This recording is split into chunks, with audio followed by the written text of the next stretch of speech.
The interrogation chamber was a box of white metal that seemed to drink sound whole. No windows, no mercy, only the harsh glare of lighting strips recessed into the ceiling, casting shadows that made every corner feel like a mouth ready to swallow the truth and spit out lies. Princess Sarah Dravok knelt on the freezing floor, her battle armor traded for a simple gray tunic that did nothing to hide the neural collar at her throat. The device pulsed with a soft, rhythmic blue light, synchronized with her heartbeat. Beautiful. Deadly. A leash made of living metal and nerve wire. Before her, chained to a pillar of black thermal stone, was the human. Cade Ashford. His breath came in white puffs of mist.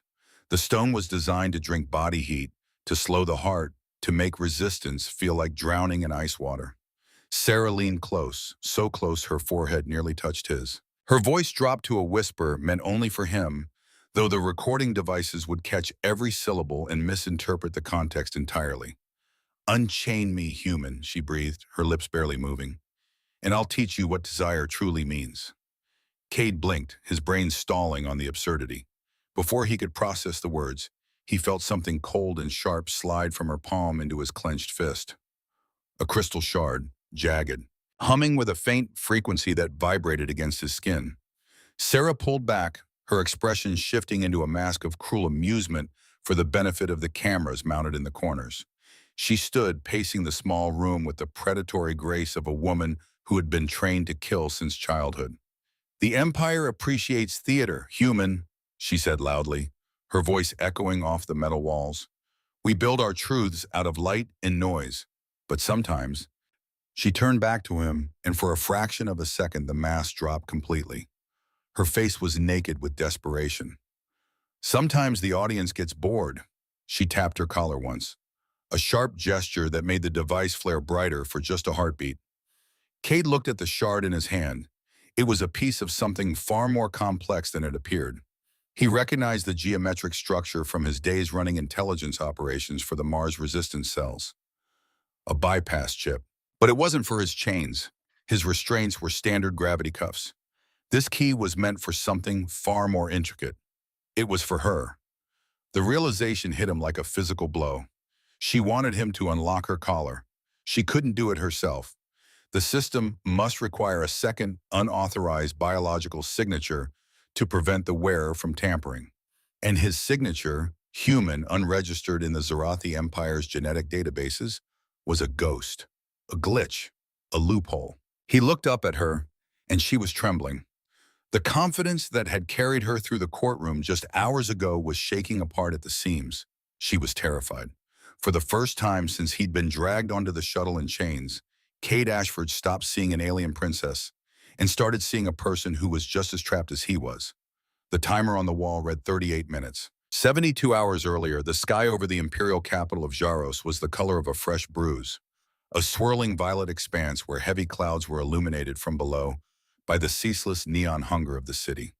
Suspended 1,000 feet above the glittering abyss of the lower districts, the High Court of the Regent floated on gravity plates, a terrifying architectural marvel of obsidian and white light. It was designed to make anyone standing in the center feel small. Cade Ashford felt significantly smaller than usual. He was on his knees. It was not a position he enjoyed nor one he was accustomed to, but the gravity chains clamped around his wrists and ankles left him no choice. The cuffs were heavy, humming with a low-frequency field that increased the gravitational pull on his bones by 3 times the standard norm. Every breath was labor. Every movement felt like dragging his limbs through wet concrete. He looked up, sweat stinging his eyes. The courtroom was an amphitheater of cruelty. Thousands of Zarathi citizens sat in the floating terraces that spiraled upward into the gloom, their faces illuminated by personal data screens and the harsh wash of spotlights. To them, this was not a trial. It was a pre-game show. Above the dais, massive holographic screens looped the same grainy footage over and over again.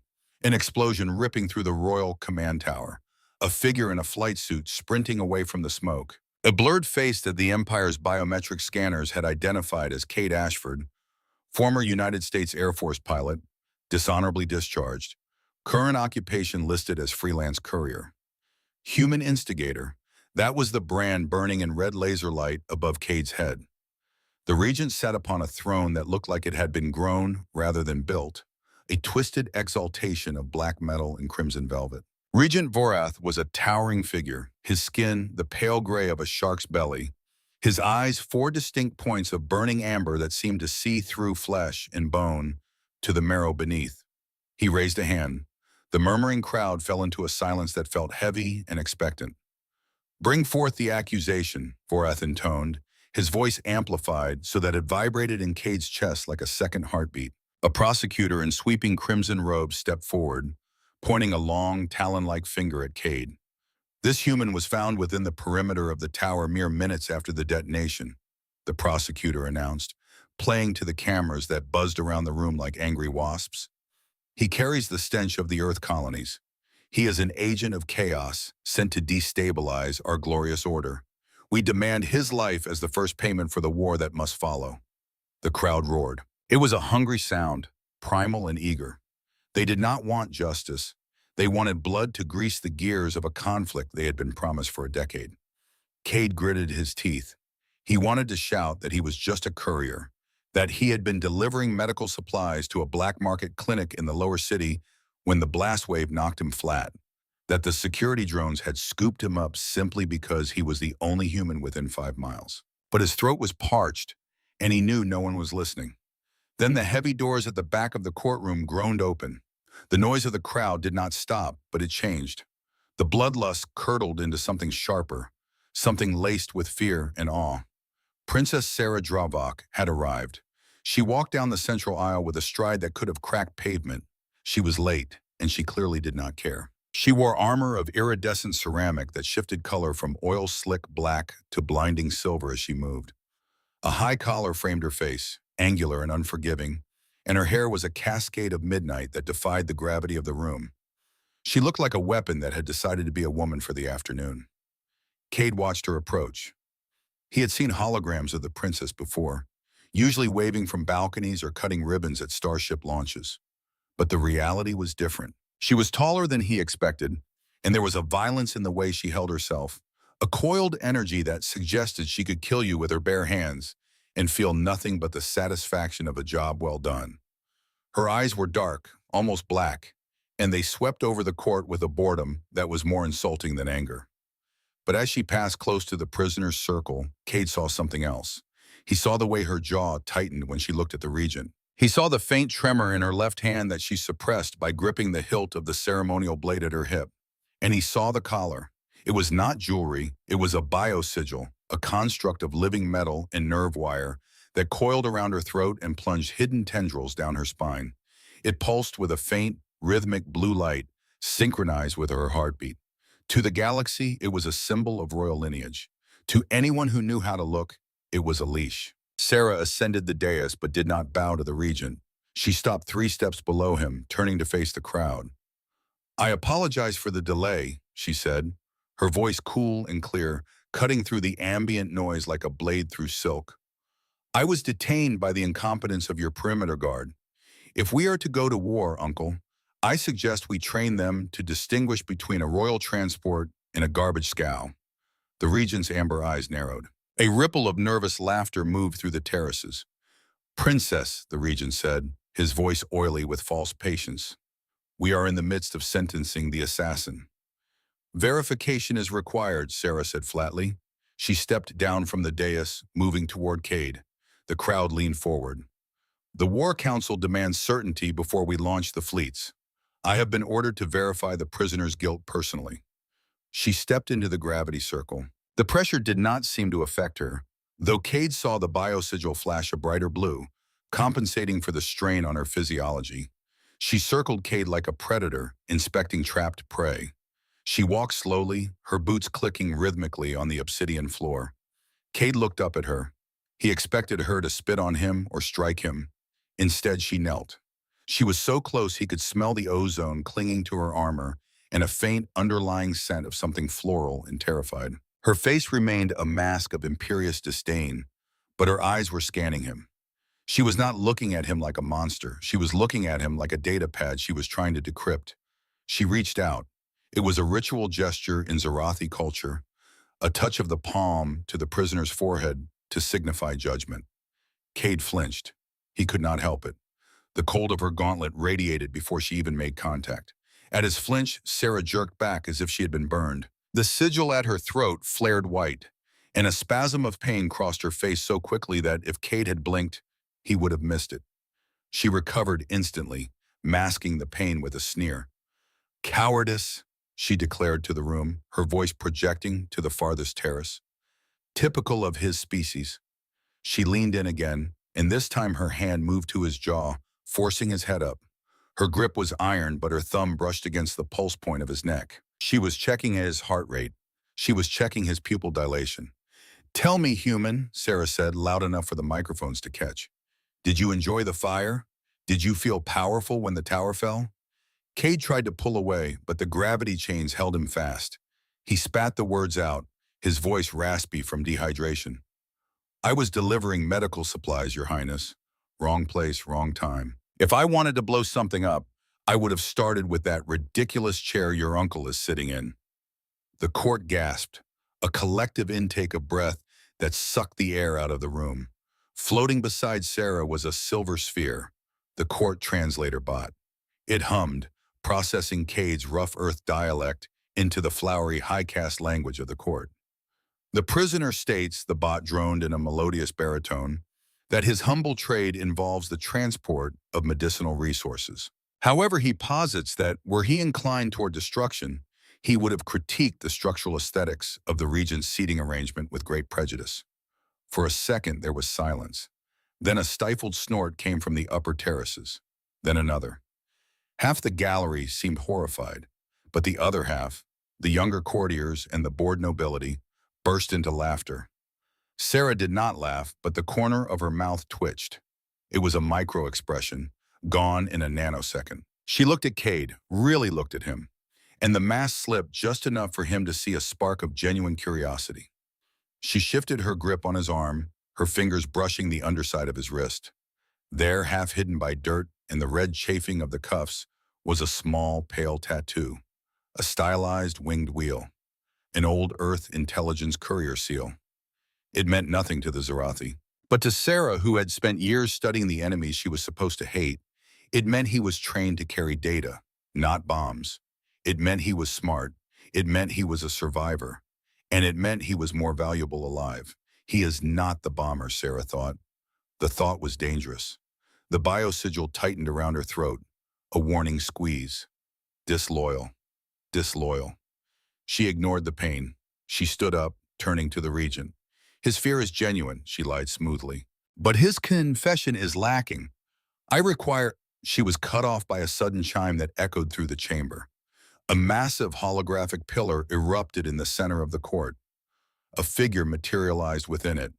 A Zarathi guard, his uniform torn, his face bloodied. "Witness testimony," the prosecutor shouted triumphantly. The holographic guard spoke, his voice distorted by the transmission. "I saw him, the human. He placed the charge on the support strut." A pause. He laughed as he did it. The crowd erupted in fury. This was the smoking gun. This was the excuse to execute Cade Ashford right now, right here, on national broadcasts. But Sarah was watching the hologram. She had spent her childhood hiding in the server rooms of the palace, learning code because it was the only language that did not lie to her. She saw the shimmer around the guard's mouth. She saw the frame stutter in the rendering of his blinking eyes. It was a deep fake. A good one, expensive and military grade, but a fake nonetheless. This was staged. The realization hit her like a physical blow. Her uncle did not just want a culprit. He had manufactured one. He needed this war so badly he was willing to burn his own city to get it. "Kill him!" someone screamed from the terrace. "Throw him to the void!" The regent stood, a smile stretching his pale face. "The evidence is conclusive. Sentence him." "No," Sarah's voice cracked like a whip. The room froze. To defy the regent in open court was madness. The sigil burned hot against her skin, sending spikes of agony down her nerves. She forced herself to stand tall, to use the pain as fuel. "The evidence is convenient," Sarah said, her voice dropping to a dangerous, purring register. "And I do not trust convenience. If he is an Earth agent, he carries codes. He carries networks. Executing him now is a waste of intelligence." She turned to the regent, arching a perfect eyebrow. Unless, of course, the regent prefers a quick death over valuable tactical data. Are we so afraid of what he might say? It was a trap, and the regent knew what. If he insisted on execution now, he looked weak, afraid of a human. If he let Sarah take him, he risked the truth coming out. But the regent was arrogant. He believed Sarah was his creature, bound by the sigil. He believed no one could break his design. Take him, the regent spat, sitting back down heavily. You have 1 hour, princess.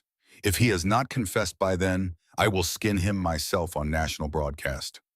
Sarah bowed, a mockery of respect. That will be ample time. 2 guards dragged Cade to his feet. Sarah did not look at him again until they were deep in the bowels of the floating court, in that white metal box where sound went to die.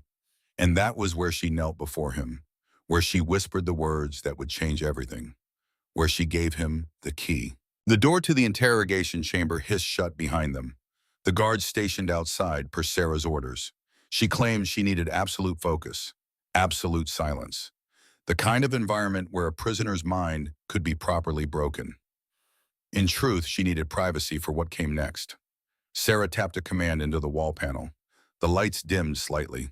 The recording devices in the corners of the room cycled their lenses, their red tally lights blinking into a steady, falsely reassuring glow. They were still recording. But Sarah had learned long ago how to speak to cameras without saying anything they could use. She approached Cade slowly. The arrogance she had worn in the courtroom was gone, replaced by a tense, vibrating energy. She looked tired. She looked like someone holding a grenade with the pin pulled. Cade tried to stop his teeth from chattering. So, he rasped, his voice rough as gravel. Is this the part where you bring out the torture droids? Or do you prefer to get your hands dirty? Sarah did not answer. She stopped inches from him. She was tall enough that her eyes were level with his. Up close, the biosigil was terrifying. He could see the small needles digging into the soft skin of her neck, the faint bruising around the metal. It was not a decoration, it was an invasion. She reached out, her hand hovering near his face. Cade braced himself for a blow. Instead, her hand moved to the chains binding his chest.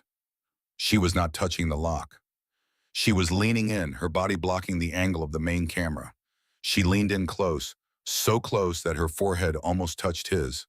Her voice dropped to a whisper, low and dangerously soft, meant only for him and the recording devices that would misinterpret the context. This collar, she said, her breath warm against his skin, is not just a restraint. It is a symbiotic nervous system interface. It is programmed to recognize my DNA, my biorhythms, and the biosignatures of every authorized citizen in the empire. Her hand moved, not to touch him, but to trace the air near the collar, as if showing him something invisible. If I try to remove it, she continued, her voice trembling despite her efforts to control it, it stops my heart. If a guard tries, it stops my heart. If a doctor tries to surgically excise it, it detonates. She pulled back slightly, her eyes locking onto his. They were wide, dark, and filled with a desperation that made Cade's chest tighten. The regent is paranoid, she said. He built the lock to be unbreakable by anyone subject to imperial law, but he has a blind spot. She tapped the collar with a fingernail. It made a dull metallic click. He considers outsiders, humans specifically, to be so beneath notice that he did not code your biological markers into the threat matrix. To the sigil, your hand is a ghost. It is a non-imperial variable. She leaned back in, and this time her voice was barely a whisper. You are the only thing in this galaxy that can touch the mechanism without killing me. She paused, and when she spoke again, her voice carried a new weight. But this collar does more than control. It records. Every thought, every emotion, every moment of doubt or defiance. My uncle watches it all. He has been watching for 28 years. Cade's blood ran cold. He knows you're doing this right now? No, Sarah said. The recording uploads every 6 hours to the palace mainframe. We have time, but not much. Cade sat back processing this. He was not a partner. He was a loophole, a glitch in the system, a walking, breathing screwdriver. So I'm a tool, he said dryly. Sarah's lips quirked. It was not quite a smile. A very loud, very fragile tool, And right now, you smell like a detention cell. She straightened, her voice returning to a normal volume for the cameras. She moved to the wall and hit the release for Cade's gravity chains. The pressure vanished instantly. Cade slumped forward, his muscles screaming as blood rushed back into them. Sarah caught him. It was an awkward embrace, stiff and functional. She hauled him upright. "Can you run?" she asked. Cade grimaced, shaking out his legs. "I can stumble aggressively." "Good enough." They moved into the corridor. It was empty, the white lights humming overhead. They moved fast, Sarah leading him toward a private turbo lift. "My ship is on the upper terrace," she explained, her voice low.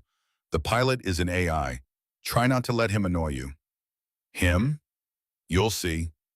The turbo lift shot upward, the glass walls revealing the dizzying cityscape of Jaros. They were rising toward the private docking spires, away from the court, away from the eyes of the regent.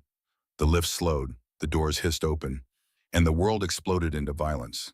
3 figures were waiting in the docking bay. They wore the uniforms of the Royal Guard, but their faces were covered in stealth masks, and they held silenced plasma repeaters. "Assassins," Sarah reacted before Cade even registered the threat. She shoved Cade back into the lift and threw herself forward, drawing the ceremonial blade from her hip. The blade hummed to life, a jagged edge of energy crackling in the cold air.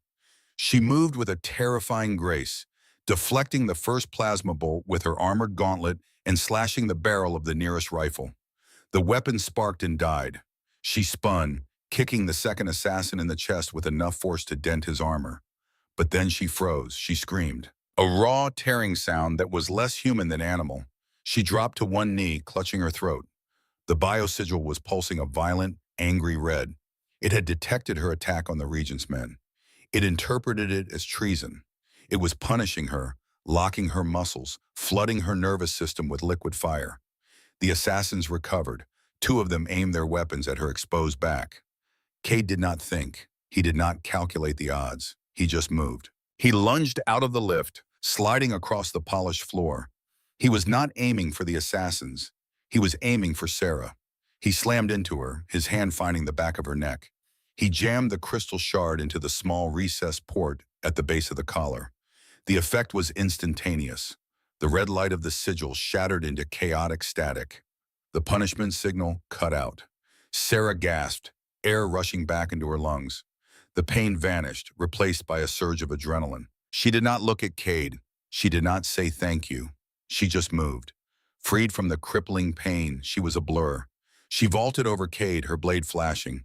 She took the first assassin in the throat, the energy blade cauterizing the wound instantly.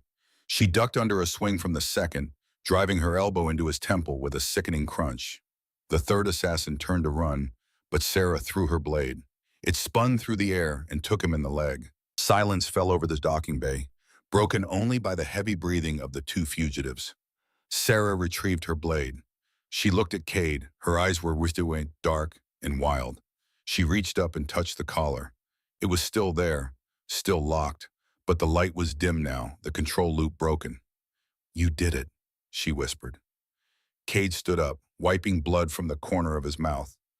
"I think I just put it in safe mode. It won't hold forever." Sarah nodded. "Then we must be gone before it reboots." She grabbed his arm and dragged him toward a sleek, needle-nosed ship docked at the end of the platform. It was matte black, ugly and beautiful all at once. The ramp lowered as they approached.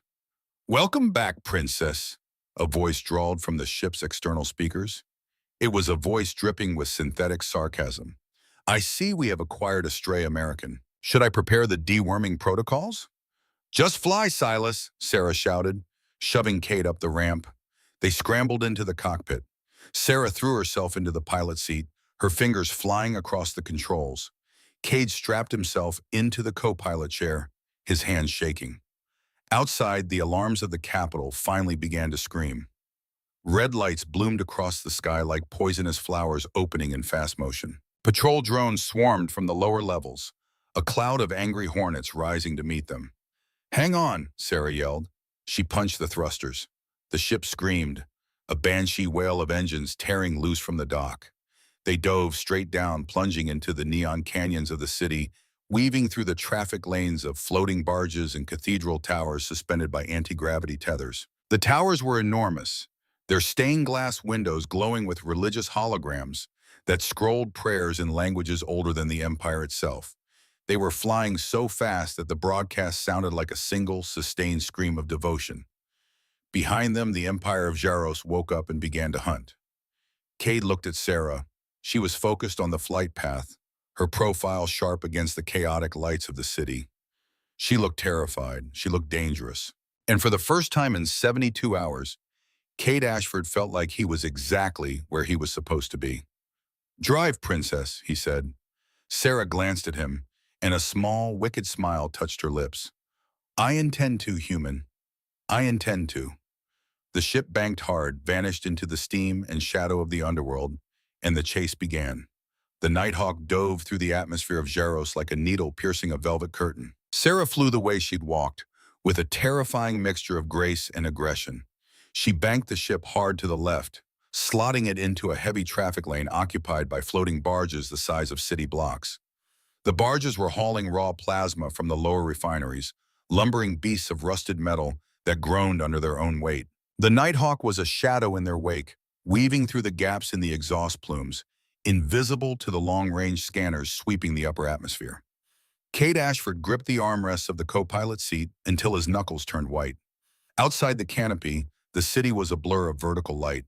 Cathedral towers suspended by anti-gravity tethers drifted past, their stained glass windows glowing with religious holograms. "We are currently violating 74 distinct traffic regulations," a dry, synthetic voice announced from the dashboard.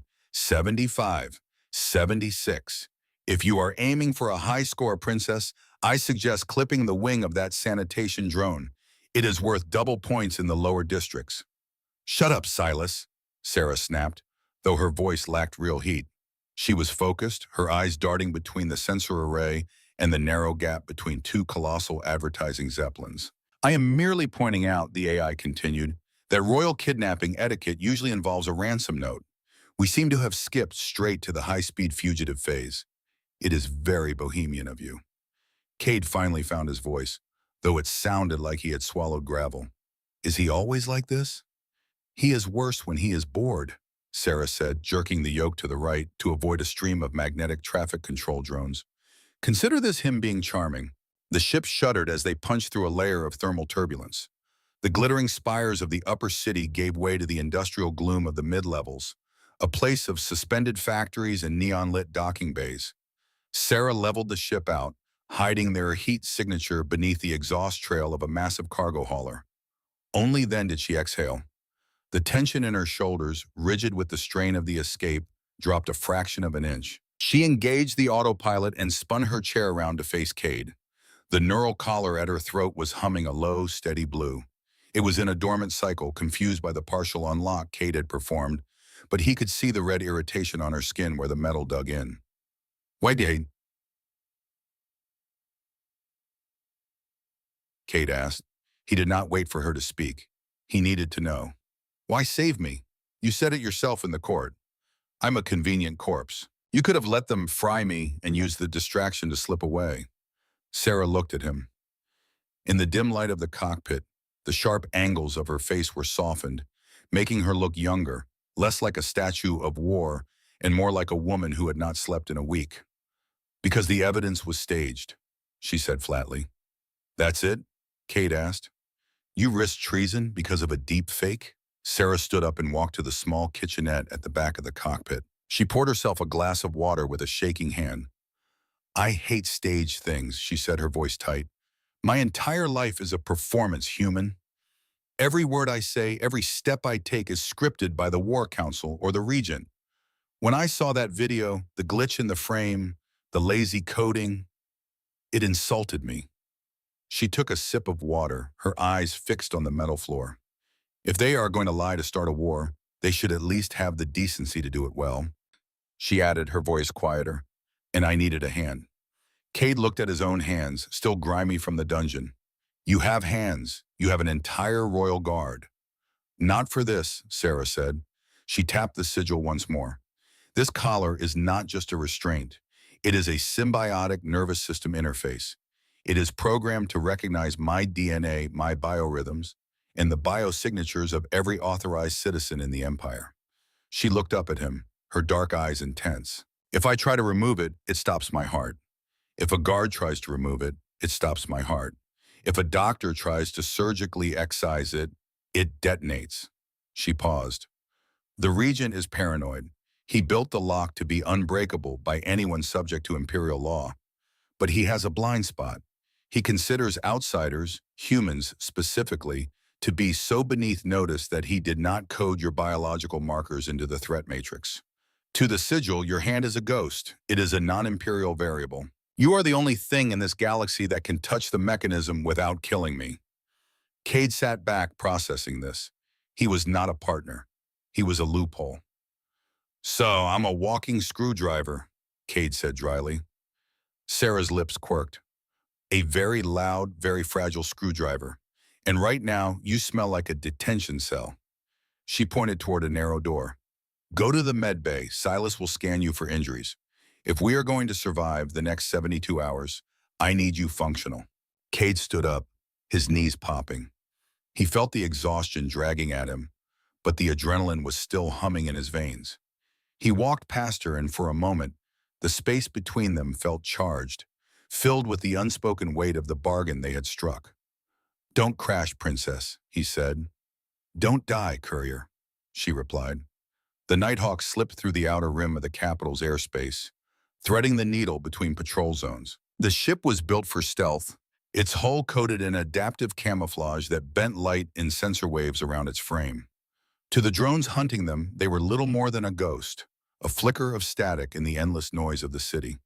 Sarah set a course for the asteroid belt, where the black markets thrived in the shadows of forgotten mining operations. They needed information, they needed leverage, and they needed it from someone who traded in secrets. 3 hours later, the Nighthawk docked at the Marrow. The station was a nightmare of neon and rock, built inside the curved, calcified ribcage of a massive celestial entity, some ancient star whale that had died in this sector millennia ago. The black market thrived in the pressurized dome that stretched between the fossilized bones. Ships of every illegal make and model were docked along the bone-white spurs, and the air inside tasted of recycled oxygen, burnt spice, and ozone. Sarah and Cade walked through the main concourse, a chaotic bazaar where merchants shouted their wares from stalls made of salvaged engine parts. Memories, fresh memories, a vendor with 3 eyes shouted, holding up glowing vials of blue liquid. First kisses, last breaths, high-fidelity recall, guaranteed. Star maps, uncharted routes, avoid the patrols, whispered a cloaked figure who smelled like sulfur. Sarah wore a heavy, hooded cloak made of rough gray wool, designed to blend in with the smugglers and thieves. It was a terrible disguise. She moved with a straight-backed, gliding elegance that screamed nobility. Every time she stepped, the crowd parted slightly, instinctually making way for someone who held power. People glanced at her, saw the way she carried herself, and then immediately looked away. In the Marrow, recognizing royalty was a good way to get killed. It was an open secret that the highborn came here to buy their vices, and the locals knew better than to stare. You're about as subtle as a supernova, Cade muttered, keeping close to her. And you walk like you are expecting the floor to bite you, Sarah shot back, though she kept her head down. Keep moving. We are looking for the Archive of Dust. They found it at the far end of the market, a shop squeezed between a dealer of illegal cybernetics and a noodle stand. The sign above the door was a hologram of a blinking eye. Inside, the shop was a labyrinth of data spools and paper books. Actual paper, a rarity that cost more than gold in the Empire. Dust motes danced in the light of flickering lanterns. An old man was sitting behind the counter, reading a scroll. He was ancient, his skin like crumpled parchment, his fingers stained with black ink. One of his eyes was natural, a sharp, intelligent brown. The other was a complex mechanical lens that whirred and zoomed as they entered. Well, well, the man said, his voice like dry leaves, if it isn't the stray princess and her new pet. Thaddeus, Sarah said, pulling back her hood. The old man did not bow, he just smirked. You're loud, girl. The whole belt is buzzing about a fugitive princess and a human terrorist. They say you killed 6 guards with your teeth. Only 3, Sarah corrected, leaning on the counter. And I need information, Thaddeus, not gossip. Thaddeus rolled up his scroll, his mechanical eye whirred, focusing on something beyond Sarah's shoulder for a fraction of a second. His hand trembled as he set the scroll down. Information costs, princess. You know the rules. Sarah reached into her pocket and pulled out a small, glowing chip. It was a royal override key, capable of bypassing high-level security gates. One use, Sarah said. No questions asked. Thaddeus snatched the key with impressive speed, but as he pocketed it, his fingers lingered on the comm panel beneath his desk. Done. What do you want to know? The witness testimony, Sarah said. The guard who accused him. It was a deep fake, but the signature was military. I need to know where it came from. Thaddeus slotted the key into a port on his neck. His mechanical eye spun rapidly, projecting a cone of blue light onto the counter. Data streams cascaded through the air. Standard propaganda filth, Thaddeus muttered, swiping through the code. Sloppy rendering on the shadows. But here, he pointed to a string of hexadecimal code buried in the metadata. That is a mirror seed, Thaddeus said. It is a nasty little piece of parasitic tech. It doesn't just fake an image, it eats the truth. It scrapes local surveillance data, deletes the reality, and overwrites it with the fabrication. It is expensive, and it is restricted. Who made it? Cade asked. Thaddeus looked at him, his mechanical eye zooming in on Cade's face. The seed was grown in a private server, he said, but the origin point is masked. It bounces through 1,000 proxies. However, there is a signature echo, a harmonic resonance. He looked back at Sarah. It sounds like a song, princess. Sarah went still. A song? The Canticle Vault, she whispered. The living archive. Thaddeus nodded. If the seed was designed to overwrite truth, it would need a baseline of pure reality to invert. The vault is the only place that stores truth as sensory data. If you want to find the author, you have to go to the source. The Canticle Vault is forbidden, Sarah said, her voice tight. It is a death sentence to enter. You're already dead, girl, Thaddeus cackled. His voice softened for just a moment. Be careful, child. The Regent's reach is long. Longer than memory. Longer than loyalty. Sarah did not notice the way his fingers had already sent a silent signal. They returned to the ship in silence. The revelation hung heavy between them. The conspiracy was not just political. It was woven into the very history of the Empire. Inside the Nighthawk, Sarah led Cade to the small crew cabin in the rear. It was cramped, filled with crates of supplies and the hum of the engine. Sit, she ordered, pointing to a bunk. Cade sat. He watched as she retrieved a med kit from the wall. She knelt in front of him, taking his hands in hers. Her touch was different this time. In the courtroom, she had been a predator. In the interrogation room, she had been desperate. Now she was careful. She applied a cool blue gel to the bruises on his wrists where the gravity chains had bitten into the skin. Her fingers were calloused from sword drills, but her touch was incredibly gentle. She traced the lines of the bruises, her thumb lingering on the pulse of his wrist. It was not a tease. It felt like an apology she did not know how to speak. Cade watched her. He saw the fag in the line of her neck, the weight of the collar pressing on her collarbone. Do you ever choose anything? Cade asked softly. Or is it all just orders and reactions? Sarah paused. She did not look up. She kept massaging the gel into his skin. I chose my boots this morning, she said, a weak attempt at humor. Then she went quiet. The silence stretched, filled only by the thrum of the drive core. No, she admitted, her voice barely a whisper. I am the heir. I am a vessel for the bloodline. I am a symbol for the people. I am a weapon for the Regent. I am everything except myself. She looked up at him then, and her eyes were wet. If we fail, Cade, the Regent will burn the American colonies. He will kill millions, and he will stand me in front of the cameras and make me read the order. And I will do it because the sigil will make me do it. I will be the face of a genocide, and inside I will be screaming. She gripped his hands tighter. I am not powerful, human. I am the most expensive slave in the galaxy. Cade looked at her. He saw the terror she hid behind the armor. He realized that for all her strength, she was drowning.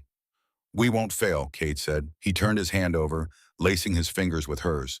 Show me what to do with the sigil. We need to be faster next time. Sarah nodded, swallowing hard. Okay, She guided his hand to her throat. You have to touch the three nodes simultaneously, she explained, her voice breathless. Here, here, and here. Cade placed his fingers on the warm metal of the collar. He could feel the pulse of her carotid artery beneath it. He could feel the bioelectric hum of the device. Hold still, he said. He pressed down. The contact was electric. Not painful, but intense. A shock of connection that seemed to bypass the skin and hit the nerves directly. Sarah gasped, her head falling back, exposing her throat. For a moment, they were frozen. Cade, his hand wrapped around the source of her pain and her power. Sarah surrendered to his touch, her eyes fluttering shut. It was intimate in a way that had nothing to do with romance and everything to do with trust. She was giving him the ability to unmake her. Her eyes snapped open. She looked at him, her pupils blown wide. It was not just lust, it was shock. The shock of being touched by someone who did not want anything from her. The shock of feeling a hand that was not a command. She pulled back, breaking the connection. Her breathing was ragged. That is sufficient practice, she said, her voice trembling. Cade pulled his hand back, his own heart hammering against his ribs. Yeah, he said, sufficient. The moment was shattered by Silas's voice booming over the comms. Interruption of sentimental bonding moment, the AI announced. We have company, and they look very aggressive. Sarah was on her feet instantly, the vulnerability vanishing behind the mask of the soldier. Bounty hunters, she hissed. They ran to the cockpit. Through the viewport, they saw the station swarming. A dozen armored skiffs were descending on the docking spur where the Nighthawk was parked. Figures in heavy combat suits were jumping onto the platform, weapons drawn.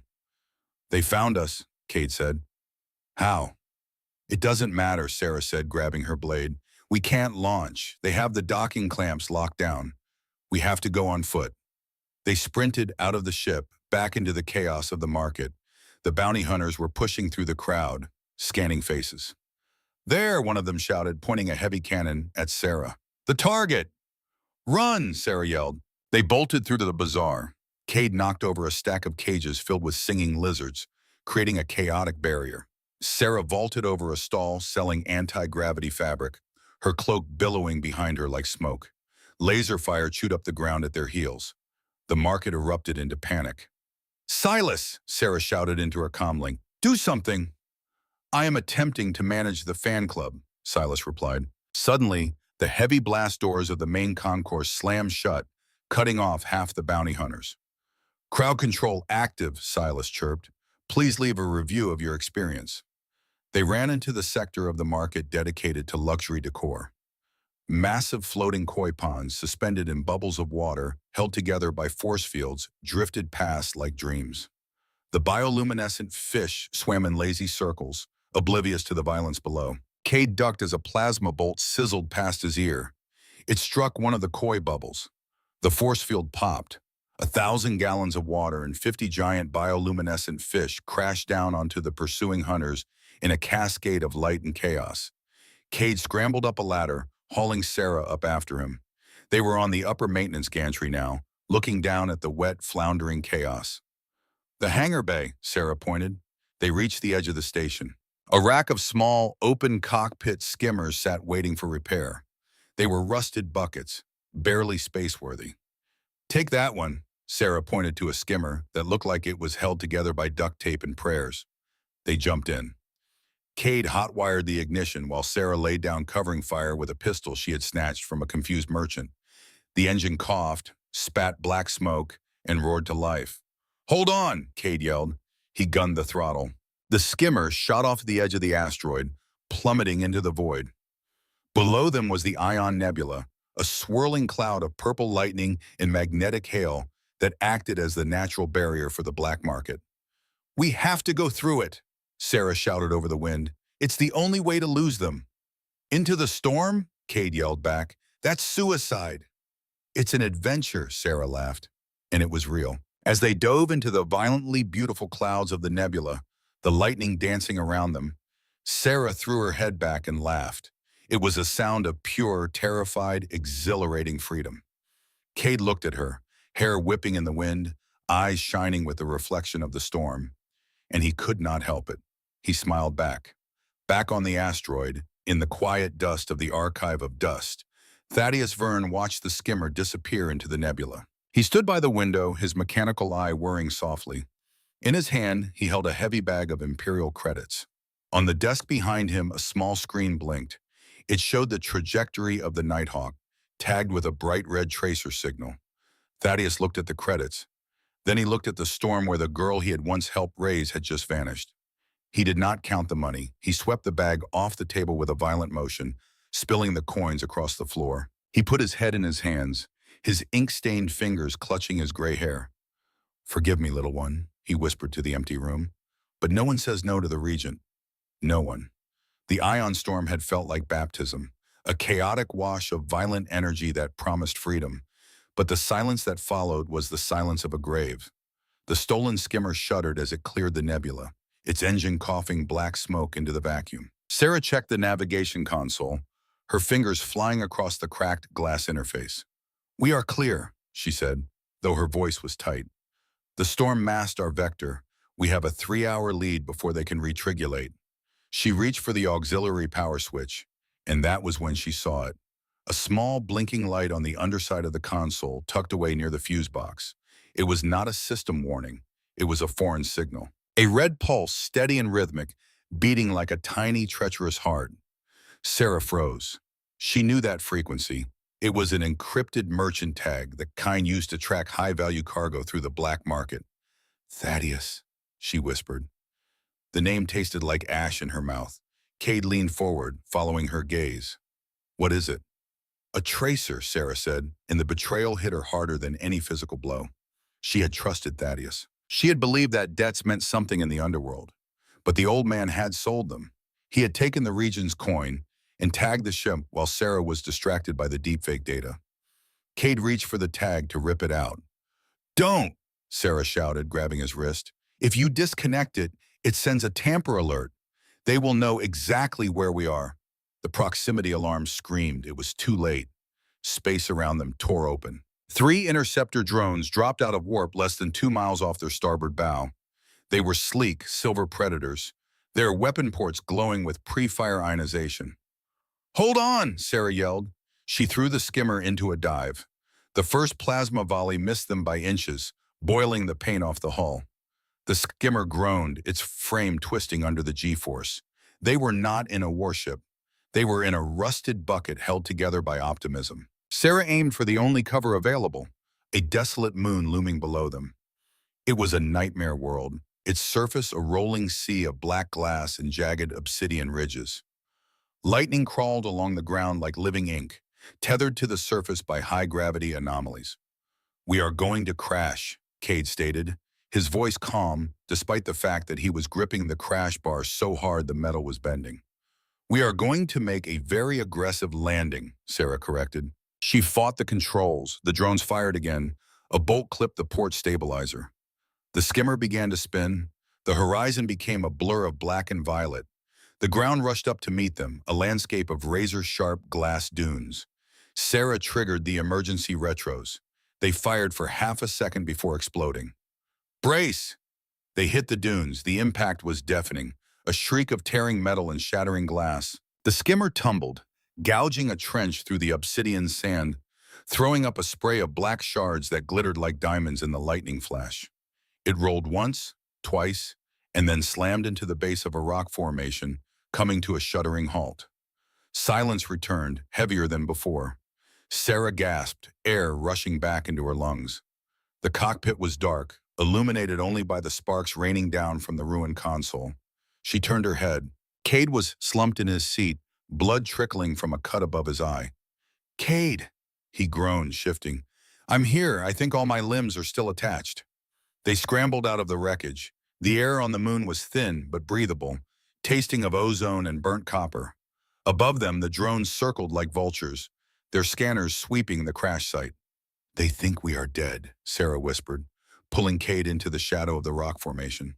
"But they will send a ground team to confirm. We need to move." "Where?" Cade asked, pressing his sleeve against the cut. "This place looks like hell froze over." Sarah pointed. A few hundred yards away, half buried in the black sand, was a structure. It was ancient, built of heavy dark stone that seemed to absorb the lightning strikes rather than deflect them. There, she said. They ran across the glass dunes, the ground crunching beneath their boots. Every step kicked up dust that sparkled with static electricity. They reached the heavy iron doors of the structure just as a dropship roared overhead. Sarah jammed her override key into the lock. The mechanism groaned, the rust of centuries grinding against the gears. The door slid open just enough for them to squeeze inside. They collapsed on the floor of the atrium, breathing hard. It was cold inside, a deep, penetrating chill that settled in the bones. Sarah stood up and ignited a flare from her belt. The red light washed over the room. It was a temple, or perhaps a prison. The architecture was severe, all sharp angles and oppressive arches. Dust lay thick on the floor, undisturbed for generations. "What is this place?" Cade asked, his voice echoing in the vast emptiness. "An outpost of the Order of Silence," Sarah said, her voice hushed. They were an extinct cult, devoted to the concept of pure obedience. They believed that individual will was a sickness. She walked toward the walls. They were covered in murals, faded frescoes painted in pigments of blood red and void black. Cade followed her. He looked at the paintings, and his breath caught in his throat. The murals depicted figures, tall, regal beings with the unmistakable features of the Zarathi royal line.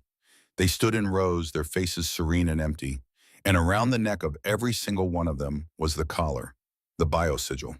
But in these paintings, the sigil was not just a restraint. It was shown with tendrils extending deep into the bodies of the royals, wrapping around their hearts, weaving into their brains.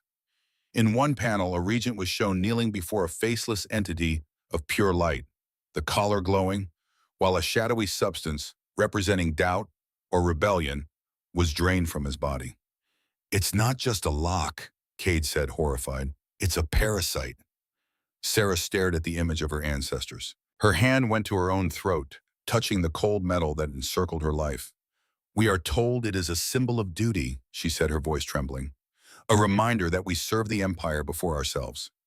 But this says the restraint is older than the Empire itself. It says we were never meant to lead. We were meant to be hollowed out." She moved to the next panel. It showed a royal figure standing next to a smaller, different being, an outsider. The outsider was touching the collar, and the royal's face was twisted in agony and ecstasy.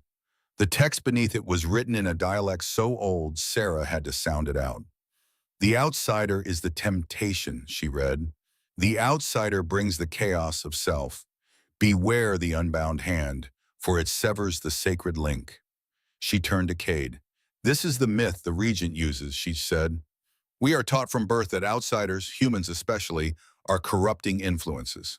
That your chaotic emotions, your lack of discipline, will infect our clarity. That if we bond with you, we lose our way." She laughed, a bitter, jagged sound. "But the truth is the opposite. The text warns against you, not because you corrupt us, but because you free us. You are the only ones who can break the sigil. The Empire is not afraid you will ruin us. They are afraid you will wake us up." The realization seemed to drain the last of her strength. She slumped against the wall, sliding down until she hit the floor. The flare sputtered, casting long, dancing shadows. "I am a machine, Cade," she whispered, "a biological component in a system of control. And I am tired. I am so tired." Cade knelt beside her. He did not touch her. He just stayed close, a solid presence in the flickering dark. "You're not a machine," he said. "Machines don't get angry. Machines don't save couriers just because they hate bad editing." Sarah looked at him. Her eyes were dark pools of exhaustion and something more fragile. Hope, maybe, or the ghost of it. But then her face changed. The panic set in, the crushing weight of history and prophecy in the collar that hummed against her skin. "You should go," she said suddenly. Her voice became the voice of the princess again, the voice of command. "Leave me here. The drones will scan the structure. If they find me, they will sleep looking. You can slip out the back. You can survive." Cade did not move. "That is an order, human," Sarah snapped. She stood up, her armor clinking. The sigil flared blue, responding to her attempt to assert authority. "I am commanding you to save yourself. I am protecting you. Get away from me before I get you killed." She pointed at the door, her fingers shaking. Ooh, Cade stood up slowly. He walked into her space, ignoring the command in her tone. He stopped a foot away from her. "I am not your subject," he said. His voice was low, but it had a steel core that cut through her panic. "And I am not your property to be dispensed with." Sarah flinched. The mask of the imperious royal cracked. "I am trying to save you," she pleaded, the command gone. "You're trying to control the situation because you're scared," Cade said. "I get it, but you don't get to order me away. I'm here because I chose to be. I'm helping you because I want to. If we do this, we do it as partners, not princess and courier, not owner and tool." He held her gaze. "Set the boundary, Sarah, or I walk. But if I walk, it's because I chose to, not because you ordered me." Sarah stared at him. The silence stretched, filled only by the hum of the lightning outside. She looked at his face, bruised, dirty, and utterly defiant. For the first time in her life, someone was refusing to obey her for her own good. She exhaled a long, shuddering breath. The tension went out of her shoulders. I, I agree," she said. It sounded awkward, a word she was not used to tasting. "I am sorry, I do not know how to be this." "Partners," Kate said. "Partners," she repeated. She looked around the room, her eyes clearing. "If we are partners, then we need a plan. We cannot stay here." She moved deeper into the outpost. In the center of the room, beneath the mural of the kneeling regent, was a pedestal. On it lay a crystalline tablet, preserved by the dry air. Sarah wiped the dust away. It was a map. "This outpost was not just a temple," she said. "It was a gatehouse. Look." She traced a line of light on the tablet. It showed a path leading from the moon through a dense, swirling field of debris to a set of coordinates deep in the asteroid belt. "The Canticle Vault," she said. "It is real, and this is the back door."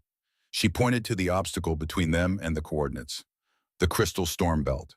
She read aloud, "Where memory dissolves and time sings." "It says the storm erases navigation computers," Cade noted, reading the trade symbols. "That's why no one goes there. You can't plot a course." "We do not need a computer," Sarah said, a spark of madness returning to her eyes.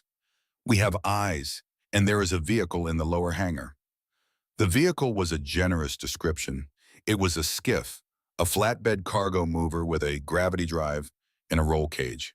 It had no canopy, no shields, and looked like it had been parked since the last dynasty. But the engine turned over. They blasted out of the outpost just as the drone team breached the main doors. Sarah drove. Cade managed the rear deflector dish, which he had jury-rigged to scramble their heat signature. They hit the thin atmosphere and punched straight up, aiming for the glittering wall of chaos that marked the edge of the crystal storm belt. The storm was beautiful and terrifying. It was not made of ice or water. It was made of millions of razor-thin shards of silicate crystal, swirling in a magnetic vortex. As the wind hit them, the shards vibrated, creating a sound that penetrated the hull of the skiff, a high, haunting song that sounded like a choir of ghosts singing in frequencies that made the bones ache. "Hold on!" Sarah yelled over the singing wind. They dove into the belt. The world shattered. The crystals acted like prisms, refracting not just light, but time itself. As they flew, Cade saw ghost images flickering in the air around them. He saw a version of their skiff exploding in a ball of fire, a potential future where they hit a rock. He saw a version of Sarah sitting on the throne, her eyes dead and white, the collar fused to her jaw, her hands folded in her lap like a corpse arranged for viewing. He saw a version of himself falling endlessly into the dark, his screams swallowed by the void. But then he saw another vision, a field of green grass stretching to a distant horizon. The sky was blue, unmarred by neon or smoke. Sarah stood in the center of the field, laughing. No collar, her hair loose, her face open and joyful in a way he had never seen. And beside her, a small child ran with arms outstretched, chasing something Cade could not see. The image was so vivid, so achingly real, that for a moment Cade forgot to breathe. "Don't look at them!" Sarah shouted, her knuckles white on the yoke. "They are echoes. Keep your eyes on the path." The singing grew louder, a cacophony of possible dooms. The skiff shuddered, crystals pinging off the hull like hail. A massive shard the size of a cathedral spun past them, missing their starboard wing by inches. In the reflection of the shard, Cade saw that vision again. The green field, the child, the laughter. He focused on that one. He held on to it. Left, Cade screamed. Sarah yanked the stick. They barrel rolled through a gap in the crystal wall, spiraling down a tunnel of pure blue light. The singing reached a crescendo, a single piercing note that vibrated in their teeth and resonated in their skulls. And then silence. They burst out of the storm into a pocket of absolute calm. Floating in the center of the void was the Canticle Vault. It was not a building. It was a geode the size of a moon, split open to reveal a city of glowing living crystal inside. Spires of amethyst and quartz rose from the core, pulsing with a rhythm that looked like breathing. Veins of light ran through the structures like blood through arteries, creating a symphony of soft illumination. It was the most beautiful thing Cade had ever seen. They landed the battered skiff on a landing pad made of polished pearl. The air here was rich and sweet, carrying a scent like jasmine and ozone. They stepped out, their boots making no sound on the smooth surface. A massive gate blocked the entrance to the inner sanctum. It had no handle, no keyhole, only a smooth, concave depression in the center. A voice spoke. It did not come from a speaker. It vibrated from the crystal floor itself. Truth is the key. To enter, you must surrender a burden. Sarah stepped forward. She looked at Cade, then at the gate. A secret, she whispered. It demands a secret. She placed her hand on the depression. The light in the crystal shifted from white to a deep, bruising purple. I watched my mother sign the order for the bombardment of the Tellus colony, Sarah said, her voice shaking. I was 10 years old. I knew it was wrong. I knew there were children there, but I stood in the corner and I said nothing because I wanted her to be proud of me. I let them die because I was afraid of disappointing her. The gate pulsed. A flash of light shot through Sarah, and she gasped, doubling over as if the memory had been physically ripped from her chest. The crystal absorbed the confession, glowing brighter. Accepted, the voice thrummed. One burden remains. Sarah stumbled back, catching her breath. She looked at Cade. Cade stepped up. He placed his hand on the cold stone. I was running a courier route for the resistance on Mars, Cade said quietly. I had a data packet that contained the location of a safe house. I saw the patrol scanners. I knew if I kept the packet, I'd be caught. So I dumped it. I dumped the intel to clear my buffer and save my own skin. He closed his eyes. The patrol let me go. The safe house was found 3 days later. 40 people died because I wanted to live.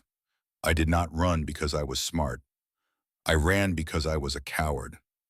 The gate shuddered. The light turned a deep, sorrowful blue. Accepted. The massive doors dissolved into mist. They walked through, leaving their shame at the threshold. Inside, the vault was a library of light. Columns of crystal stretched up into infinity, each one containing millions of flickering images. These were the songs, the recorded sensory memories of the Empire. Every triumph, every tragedy, every truth the Zarathi had ever witnessed, preserved in crystalline perfection. Sarah moved with purpose now. Show me the assassination, she commanded. Show me the truth of the tower. The room darkened. A hologram materialized around them, immersive and terrifyingly real. They were standing on the balcony of the Royal Command Tower. They could feel the wind. They could smell the celebratory wine being poured in the rooms behind them.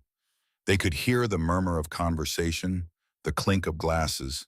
They saw the explosion, but then the view shifted, rewinding, changing angles. They saw the witness, the guard who had testified against Cade. He was not there. The space where he stood was empty, a blank spot in reality where the deepfake had been inserted. Then they saw the deployment of the mirror seed. A figure walked onto the balcony minutes before the blast. He was wearing a high-clearance uniform. He placed a small silver device on the railing, his movements precise and practiced. Sarah gasped. That is the region's chief of security. But the memory was not done. The view zoomed in on the device. It showed the handoff hours earlier. The scene shifted to a private office.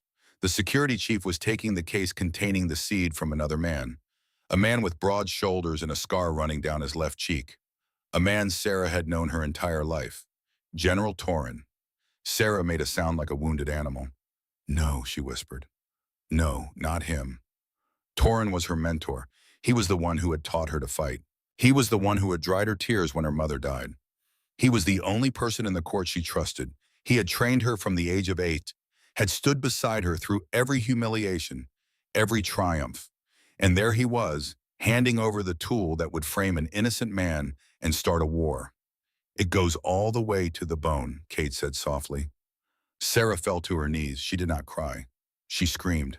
It was a scream of pure, unadulterated rage, a sound that shattered the silence of the library and sent harmonic vibrations through the crystal pillars.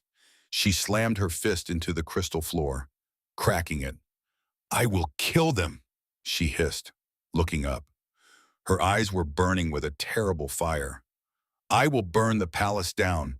I will slaughter every single one of them." She looked at Cade, and for a second, he saw the regent in her face. He saw the tyranny of pain, the cycle she could so easily continue.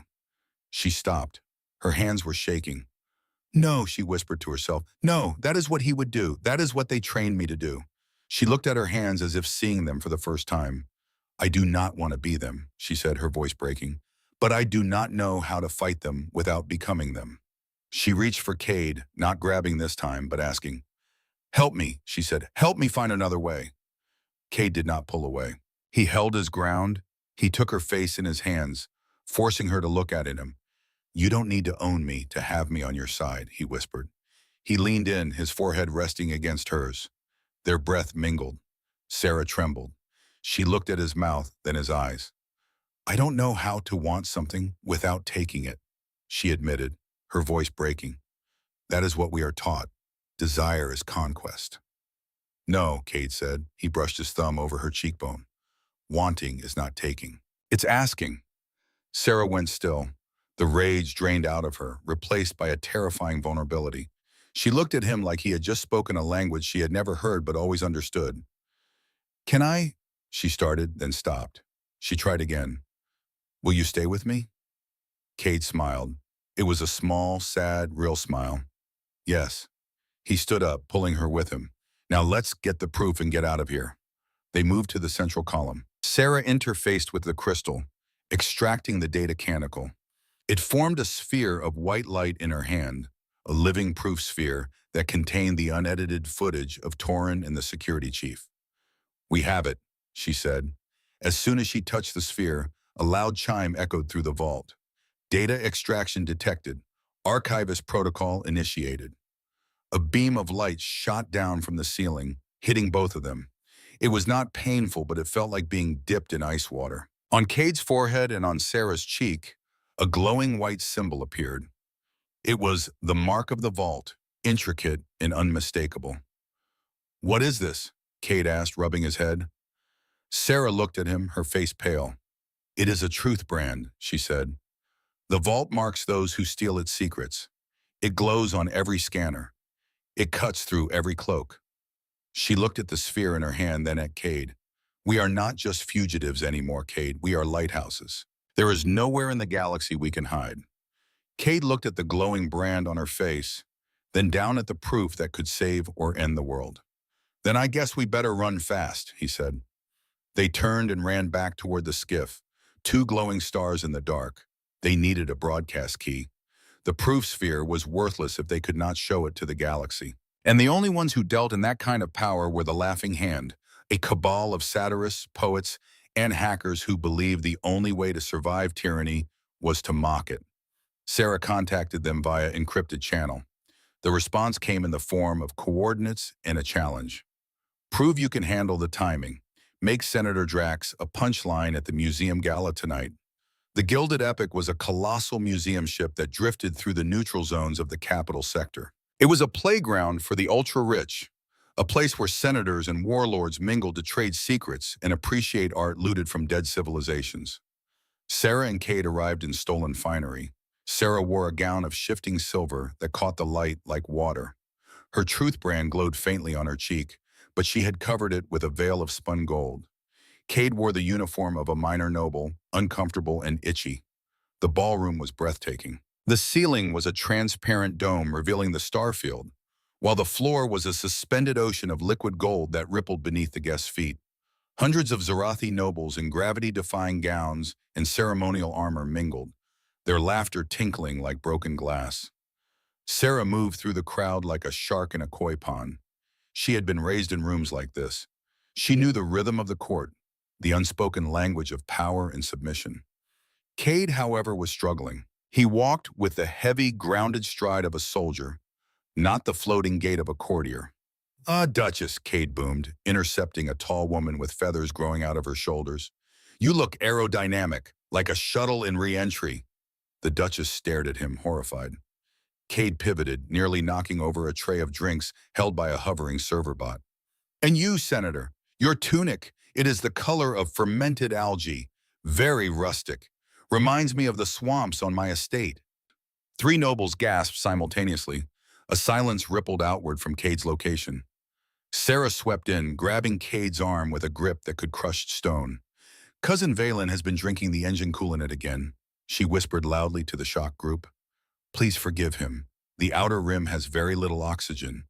It affects cognitive development." The nobles, realizing this was a spectacle of royal dysfunction, smirked and turned away, whispering behind their hands. They bought it. To them, Sarah was not a threat. She was a tragedy. "We are looking for Senator Drax," Sarah murmured to Cade as they moved toward the Buffy. "He is the loudest voice for the war.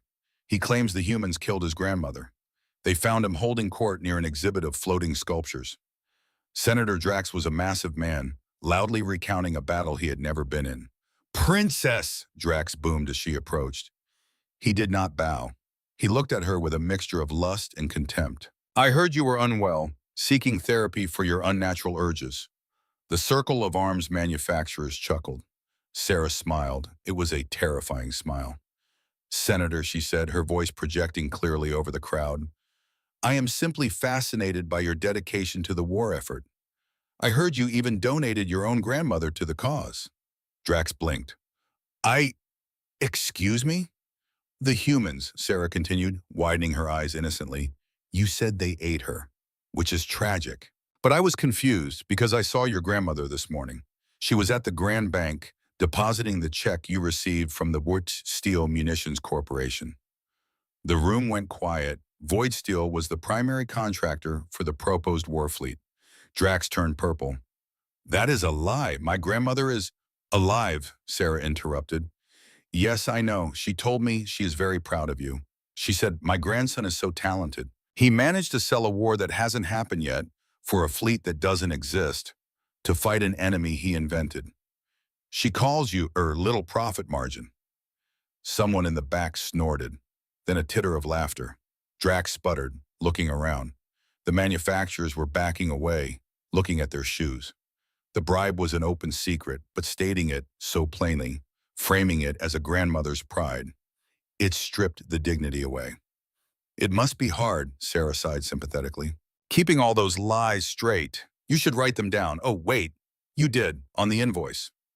The laughter broke. It was not polite laughter. It was real, mocking laughter. The room was laughing at the warmonger. For a moment, the fear that held the court together dissolved. Drax roared, reaching for his sidearm. But before he could draw, a sound pierced the air. A high-pitched screech of feedback. Every screen in the ballroom turned red. The regent's face appeared, massive and distorted. "Disobedience detected." Sarah's hands flew to her throat. The sigil activated. This was not the dull ache of the warning pulse. This was the command override. The regent was accessing her bioports remotely. Sarah screamed, a sound that was immediately cut off as her vocal cords seized. "Kneel!" The regent's voice thundered from the speakers. Sarah fought it. Veins popped in her forehead. She tried to stand, to remain upright, but her own skeleton was betraying her. Her knees hit the golden floor with a crack that echoed through the silent room. The laughter died.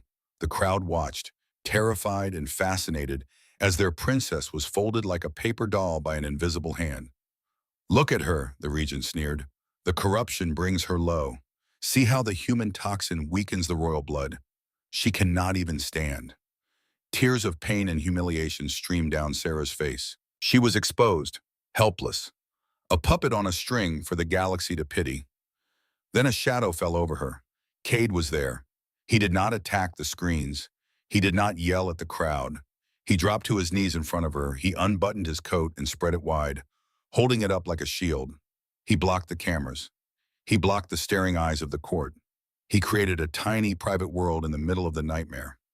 Breathe, Cade whispered. Look at me. Just me. Sarah was gasping, her hands clawing at his chest. She was furious. Furious that he was seeing her like this.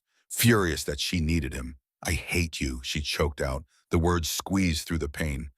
I know, Cade said. He wiped the sweat from her forehead with his sleeve. Hate me later. Right now, just breathe. A small drone zipped around them, projecting a localized strobe light that blinded the nearest cameras. Technical difficulties, a familiar voice announced. Please stand by. The princess is experiencing a reboot. Silas. Suddenly, the floor beneath them opened.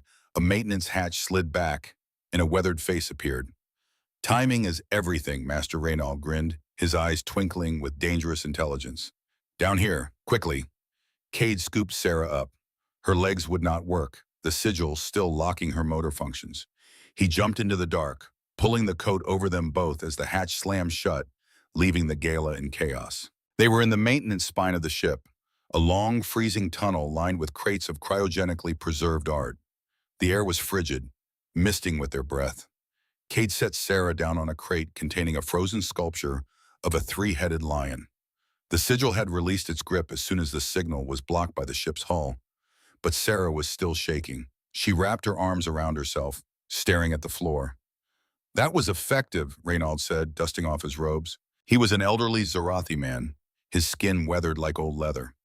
You got the laugh, and you got the sympathy. The regent overplayed his hand.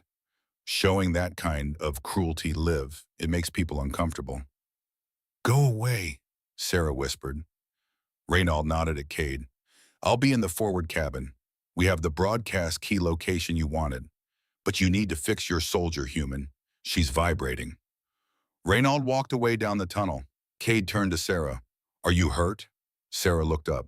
Her eyes were dry now, hard as diamonds. Do not touch me, she hissed. Cade raised his hands. Okay, no touching. You saw me, she said, her voice rising. You saw me on my knees. You saw me broken. I saw you fighting a remote override that would have stopped a tank, Cade said calmly. I was weak, Sarah shouted. The sound rang off the metal walls. I am supposed to be the heir. I am supposed to be the strong one. And I was nothing, just a body he could fold. She paced the narrow corridor, her truth brand glowing angrily on her cheek. And you covered me. You shielded me. Was that wrong? Cade asked. Yes, Sarah spun on him, because it means you are claiming me. That is what royals do. We protect things we own. If you protect me, you own me. And if you own me, I am just a thing again. She pushed him. It was a weak shove, but it carried all her fear. I don't want to be claimed, Cade. I don't want to be safe if the cost is being property. Cade took the shove. He did not move. He waited until she stopped pacing, until the echo of her shouting faded. You think that's what claiming means? Cade asked quietly. Possession? That is what it has always meant, Sarah cried. The Empire claims worlds. The Regent claims power. Men claim women. To claim is to take. No, Cade said. He stepped closer, but he did not cross the line she had drawn. To claim someone is not to own them, Sarah. It's to stand next to them when the whole world wants to erase them. It's telling the universe, this person matters to me.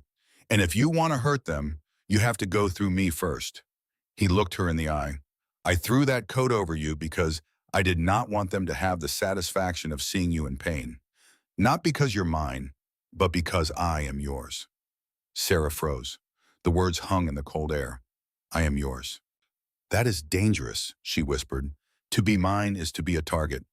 I've been a target since I was born, Cade shrugged. Might as well be a target for something worth it. Sarah looked at him. The shame was still there, but the rage was cooling, replaced by something softer, something that terrified her more than the anger. She sat back down on the frozen lion. We have a war to stop, she said, her voice trembling slightly. Yeah, Cade said, we do. The plan was madness. The war conclave was to be held in 18 hours at the Celestial Arena in the capital. The regent would use a master broadcast key to initiate the vote, a vote that was rigged to be unanimous. They had to steal the key before the vote started. To do that, they needed to move like ghosts. The training began in the deep storage of the museum ship. It was a compressed education in survival, a montage of desperation wrapped in discipline. Sarah taught Cade the Imperial movement codes. Lift your chin, she instructed, tapping his jaw with the stylus. You walk like you are apologizing to the floor. An Imperial officer walks as if the ground is lucky to be stepped on. She showed him how to signal submission with a lowered eyelid, how to signal aggression with a shift of the shoulder. She taught him the subtle, deadly language of the court. The way a hand placed on a hip meant challenge, the way a tilted head meant contempt. Cade, in turn, taught Sarah how to be unpredictable. You're too stiff, he told her as they practiced improvisation scenarios. You plan every sentence before you say it. If something goes wrong, you freeze. He threw a soft foam ball at her face. She caught it instantly. Her reflexes were perfect. See, Cade said, you caught it, but you did not laugh. Why would I laugh? Sarah asked, confused. It is a projectile. Because it's ridiculous, Cade said. Improv is about rolling with the chaos. When fear tries to harden you, you have to stay soft enough to bend. He threw another ball. This time he made a funny face as he did it. Sarah caught the ball, and a small, startled giggle escaped her. Better, Cade smiled. Between the sessions, they worked on the collar. The second layer of the sigil was harder than the first. It required Cade to interface with the neural lace directly, his fingers pressing against the sensitive skin at the nape of her neck. Ready? Cade asked. Do it, Sarah said. He pressed the sequence. There was a click, deeper and more resonant than the first. Sarah gasped. It was not pain this time. It was a flood. The sigil had been dampening her emotional receptors for 28 years, filtering out the highs and lows to keep her balanced, controlled. With the second layer gone, the filter vanished. She felt the cold of the room, sharp and biting. She felt the texture of her clothes against her skin. She felt everything. Fear, hope, lust, sorrow. It all hit her like a tidal wave. She stumbled, grabbing Cade's shoulders to stay upright. It is too loud, she whispered, eyes wide. The feelings, they are too loud. Ride it out, Cade said, holding her steady. It's just noise. Find the signal. Sarah looked at him. Her senses were dialed up to 11. She could smell the soap on his skin, see the flecks of gold in his brown eyes. The attraction she had been pushing down exploded. She pulled him closer, her hands tangling in his hair. This was not the calculated seduction of the courtroom. This was raw want. Cade, she breathed. She pushed him back against the wall of the storage container. Her mouth found his. It was a desperate, hungry kiss. She wanted to lose herself in him, to drown out the noise of her own emotions with the physical sensation of him. She moved her hands down his chest, her touch frantic. She wanted to consume him. Cade kissed her back, his hands finding her waist. But then he stopped. He pulled back gently but firmly. Sarah, wait. Why? She panted, her eyes dilated. Do you not want this? I do, Cade said, his voice rough. I really, really do. But not like this, not because you're overwhelmed and trying to plug a hole in your chest. Sarah stared at him. The rejection stung. But then she saw his face. He was not rejecting her, he was waiting for her. You are free now, Sarah, Cade said softly. Or almost free. That means you get to choose the pace. If we do this, it's because we both want to be here, not because the adrenaline is driving the car. Sarah leaned her forehead against his chest. She closed her eyes, listening to his heartbeat. It was steady. It was an anchor. You are infuriatingly noble, she murmured. I'm just tired of people using you, Cade said. I'm not going to be one of them. Sarah took a deep breath. She stepped back, smoothing her hair. Slow down, she said to herself. Be deliberate. She looked at Cade. Thank you. The message arrived 6 hours before the conclave. It was from General Torrin. He wanted to meet. He claimed to have intelligence on the region's security protocols for the arena. He claimed he wanted to defect. Sarah knew it was a trap. But she also knew Torrin was the only one who had access to the inner sanctum. And more importantly, she needed to face him. She needed to understand why. It's a trap, she said to Cade as they reviewed the coordinates. Obviously, Cade agreed, but we need that intel. Sarah's jaw tightened. Then we go, but we turn his trap into ours. They met him at the ruins of an old orbital shipyard. The skeleton of a dreadnought hung above them, casting long shadows across the debris field. Torin was waiting. He was alone, standing in the center of the platform, his hands open and empty. "Sarah," he said, and his voice carried genuine warmth. "You look tired." Sarah kept her hand on her blade. Cade stood beside her, his body angled to cover her flank. "I saw the footage from the gala," Torin said, his face twisting with what looked like genuine disgust. "The regent went too far, humiliating you like that. It was unworthy of the crown." "Then help us stop him," Sarah said flatly. "I intend to," Torin said. He snapped his fingers. From the shadows of the dreadnought, 20 commandos materialized. They were wearing stealth suits, their weapons already trained on Sarah and Cade. Sarah and Cade did not even have time to draw their weapons. Stun bolts hit them both in the chest. The world went dark. They woke up zip-tied to chairs in a prefabricated command center. The walls were lined with tactical displays showing fleet positions and communication intercepts. Torin was pacing in front of them. He looked earnest. He looked like a man who believed he was doing the right thing. "I am saving you, Sarah," Torin said. He truly believed it. "The Regent is mad. He will destroy the Empire with this war. But you cannot rule alone. You are compromised." He gestured to Cade, who was groggy and had fresh blood trickling from his nose. "This human has infected you with ideas of democracy and softness. That is why I have made a deal." "A deal?" Sarah asked, testing the strength of the zip ties. "There is a warlord in the rim sectors," Torin explained. "Powerful, brutal. He has agreed to provide the fleets we need to overthrow the Regent. In exchange, he requires a legitimate claim to the throne." Torin smiled, a fatherly, terrifying smile. "You will marry him, Sarah. You will be the symbol of the new empire. You will be safe, protected, and honored." "And Cade?" Sarah asked, her voice dead calm. Torin glanced at Cade as if he were a piece of furniture. "The human will be removed quietly," he said. "We cannot have your past scandals haunting the new regime." He lowered his voice, stepping closer. "But first, there is the matter of Eden's Reach. The Regent has arranged a false flag attack on the American agricultural colony. In 12 hours, 10,000 humans and our own patrol ships will be sacrificed to force the Senate vote. It is distasteful, but necessary." Sarah felt a cold pit open in her stomach. 12 hours, she whispered. "I am telling you this," Torin said, "so you understand the stakes. Once you are my symbol, we will build something better. Cleaner. But first we must let the old world burn." Cade looked at Sarah. He did not look afraid. He looked ready. Sarah looked at Torin. She looked at the man who had raised her, who had taught her everything she knew about combat. And she saw the truth. He did not want to save her. He wanted to own her, just like the Regent. He just offered a more comfortable cage. She looked at Cade. Her eyes signaled a silent question. "Are you ready?" Cade nodded imperceptibly. Sarah turned to Torin. She let her shoulders slump. She let a tear fall. "You are right, General," she whispered. "I am tired of fighting. I just want to be safe." Torin sighed in relief. He stepped forward and cut her zip ties. "Good girl," he said. "I knew you would see reason." Sarah stood up. She rubbed her wrists. She walked over to Cade. "Say goodbye to him," Torin said magnanimously. "Closure is important." Sarah leaned down to Cade. She cupped his face. "I'm sorry," she whispered. Then she kissed him. It was a soft, chaste kiss, but as she pulled away, her hand slipped from his cheek to his bound hands.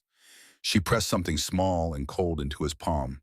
It was the third and final component of the sigil key, the one she had built from scrap tech on the museum ship. She stood up and turned to Torin. "I am ready, General," she said. "Take me to my new husband." Cade watched her go, the key burning a hole in his hand. He did not struggle. He did not shout. He waited. Because for the first time, he knew exactly what the plan was. She was not submitting. She was positioning. And when the moment came, they were going to burn the whole house down. The return to the royal palace was not a homecoming. It was a descent into the belly of a jeweled beast. Sarah stood on the balcony of her childhood chambers, the same room where she had once practiced her curtsies and memorized the lineages of dead warlords. Now the room felt like a mausoleum. The silk drapes were too heavy. The air scrubbers hummed with a sterile, recycled scent. And the door was guarded by 4 of the Regent's elite Praetorians. She was playing the role of the prodigal daughter. The Empire had been told she was recovering from a temporary madness induced by human pheromones. A biological fiction the Regent's propaganda machine had invented over breakfast. To sell the lie, Sarah had to be perfect. She wore white, the Zarathi color of repentance. The fabric was stiff, restricting her movement, designed to make her look like a statue rather than a soldier. But beneath the white silk, her muscles were coiled. She tapped her comlink, disguised as a pearl earring. It was a one-way channel to the laughing hand, the only frequency the Regent's jammers had missed because it was broadcast on a band usually reserved for waste disposal logistics. "The foundation is settling," Sarah said into the air, pretending to rehearse her upcoming speech. "But one must be careful when the soil is rotten. Even the tallest tower falls when the worms eat the root." Miles away in a basement smelling of old paper and ozone, Master Reynaud would hear that. It was the code. "The rot is at the top. The region is the target." Sarah walked to the window. Far below, suspended over the central plaza like a grotesque ornament, was a transparent cage. Inside was Cade. The cell was a cube of reinforced glass, hanging from a gravity tether 1,000 feet in the air. It was positioned so that the entire city could see him. The human devil, the corruptor, the trophy. He was small from this distance, just a speck of defiance against the neon sprawl of the capital. But Sarah knew he was watching. She touched the biosigil at her throat one last time. It was quiet now, humming with a low, latent threat. The second layer of unbinding Kate had performed had weakened it, leaving gaps in the control loop. But the core command remained. She was still a prisoner in her own skin. A chime sounded at the door. General Torrin entered. He looked every inch the hero of the Empire, square-jawed, decorated with medals that caught the light, wearing a smile that did not reach his eyes. "It is time, Sarah," Torrin said, offering his arm. "The war conclave is assembling. The Regent is eager to welcome you back to the fold." Sarah turned.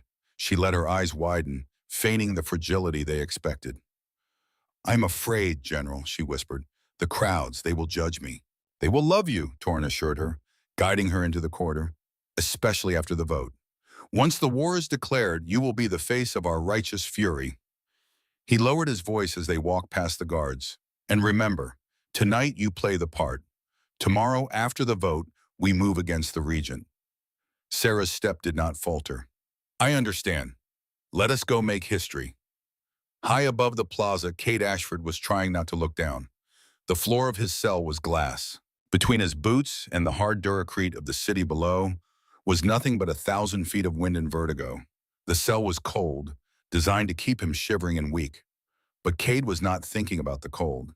He sat cross-legged in the center of the cube, his hands resting on his knees. In his right palm, hidden from the sensors by the curl of his fingers, was the final component of the sigil key. It was a tiny device, no larger than a coin, made of stripped wire and salvaged crystal. Sarah had pressed it into his hand during her surrender, a goodbye kiss that was actually a loaded gun. He watched the massive screens on the surrounding skyscrapers. They were broadcasting the interior of the celestial arena. He saw the rows of senators taking their seats. He saw her. Sarah entered the arena floor. She looked small in the vast amphitheater, a figure of white light walking into a mouth of darkness. Cade closed his eyes. He focused on the memory of her touch. The way she had looked at him in the museum ship, terrified, furious, and undeniably real. He thought of the vision in the crystal storm, the green field, the child, the laughter. "Not yet," he whispered to himself. "Wait for the signal." The celestial arena was a nightmare of bureaucracy weaponized into theater. It was a bowl of obsidian capable of seating 10,000. But the lighting was focused entirely on the central dais. The senators did not have faces. As part of the conclave ritual, each senator wore a porcelain mask that connected directly to the central governance AI. On the forehead of each mask, a number glowed in shifting red light. It was their loyalty score updated in real time based on their voting history, their heart rates, and their financial contributions. It was a sea of anonymous numbered judgment. The regent sat on a throne that hovered 10 feet above the floor. He wore robes of crimson and gold, and his face was a mask of benevolent cruelty. "Citizens of Jaros," the regent boomed, his voice amplified to shake the very stones. "We stand at the precipice. The human contagion threatens to erode our values, our safety, and our very souls. The senators roared in approval. The numbers on their foreheads ticked upward.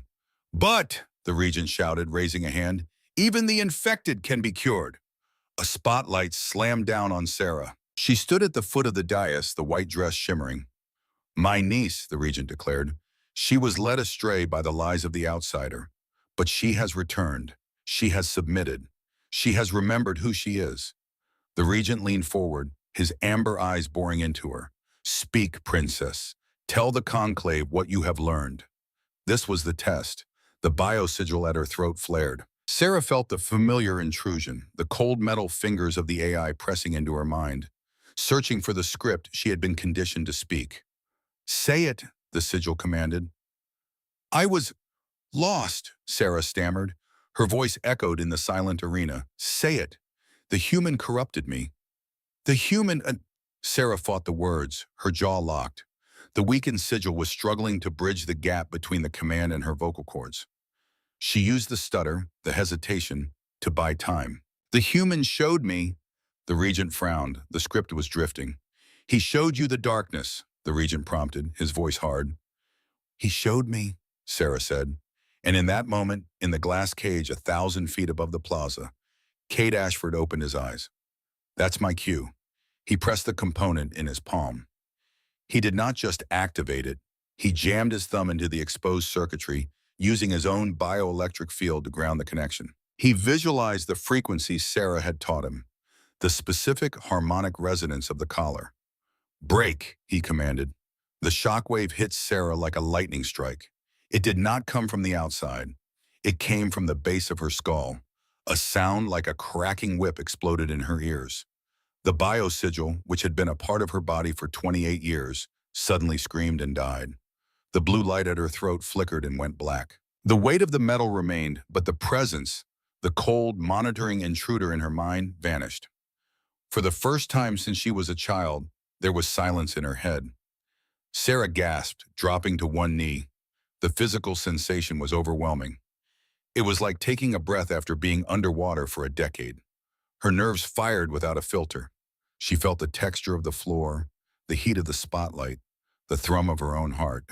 She was terrified. She was exhilaratingly, terrifyingly alone in her own mind. She looked up. The regent was staring at her, confusion warring with anger on his pale face. Sarah stood. She did not rise gracefully. She stood up with the raw, shaky power of a newborn learning to walk. She ripped the white veil from her hair and threw it on the ground. What is this? The regent hissed. The collar. Why is it dark? Sarah walked up the steps of the dais. She was not supposed to approach the throne. The royal guard stiffened, their halberds lowering. Sarah ignored them. She stopped 5 feet from the regent. She looked at the camera drone circling the arena. She looked past the masks of the senators, directly into the lens that broadcast to the entire galaxy. I have a repentance to make, Uncle, Sarah said. Her voice was strong, clear, and entirely her own. I repent for my silence, Sarah announced. I repent for letting you turn our people into a weapon for your vanity. Treason. Senator Drax shouted from the front row. His mask displayed a loyalty score of 99. Cut the feed. No, Sarah shouted back, spinning to face him. Let them see. She pointed up toward the sky, toward the speck that was Cade's cell. You call him my handler. You call him my corruption. You say he claimed me? She looked back at the camera. He did not claim me. I claim him. The crowd gasped. To claim an outsider was a heresy that had not been spoken in the court for 3 centuries. I claim him not as a pet, not as a master, Sarah said, her voice ringing with steel. I claim him as my equal. I claim the truth he carries, and I claim the right to burn your lies to ash. She reached into her bodice and pulled out the proof sphere they had stolen from the canticle vault. Regent Vorath's eyes went wide. He recognized the device. Stop her, the regent screamed. Kill her. It was too late. Sarah smashed the sphere onto the obsidian floor. It did not break. It bloomed. A massive holographic field erupted from the impact point, filling the entire arena. It was 10 stories tall, undeniable and bright. The footage played. Every senator, every citizen watching at home saw the Regent's private office. They saw General Torrin handing the mirror seed case to the security chief. They heard the Regent's voice, clear and cold. Plant it on the human. Make sure the blast kills enough of our own to sell the narrative. We need blood to grease the wheels. The silence in the arena was shattered. Masks turned toward each other. Loyalty scores began to glitch, flashing from green to erratic yellow. The lie had been too big, the proof too absolute. Lies! The Regent shrieked, standing up. It is a fabrication, a human trick. Torrin, realizing the game was up, drew his weapon. Arrest her, Torrin commanded the guards. She is a traitor. The ceremonial guards hesitated. They looked at the footage of the Regent ordering their brothers to die. They looked at Sarah, standing tall and unarmed. Do not kill them, Sarah ordered. But she was not speaking to the ones attacking her. She was speaking to herself. Two Praetorians loyal to Torrin lunged at her. Sarah moved. She did not draw a weapon. She did not need to. She sidestepped the first spear thrust, grabbing the shaft and using the guard's own momentum to flip him over her hip. He hit the ground with a clang of armor. The second guard swung a stun baton. Sarah ducked, sweeping his legs. As he fell, she caught him, slowing his descent so his head did not crack against the stone. Then she stripped the weapon from his hand. She stood over them, baton in hand, breathing hard. I am not your enemy, she shouted to the room, but I will not be your victim. Above the chaos, the AI named Silas decided it was time to join the party. I am bored of being a spectator, Silas muttered through the palace grid interface. Let us rearrange the furniture. He hacked the arena's gravity grid. Inside the amphitheater, the laws of physics took a holiday. The massive stone staircases that led down to the floor suddenly detached. They twisted in the air, turning into floating ribbons of rock. Senators screamed as they floated upward, their robes billowing. The Regent's throne lost its stabilizers and tilted dangerously, dumping the ruler onto the dais. In the sky, the clamps holding Cade's cell disengaged. But instead of falling, the cell floated down, guided by Silas's precision control. It smashed through the glass dome of the arena, shattering into 1,000,000 diamonds, and hovered just above the floor. The door hissed open. Cade stepped out.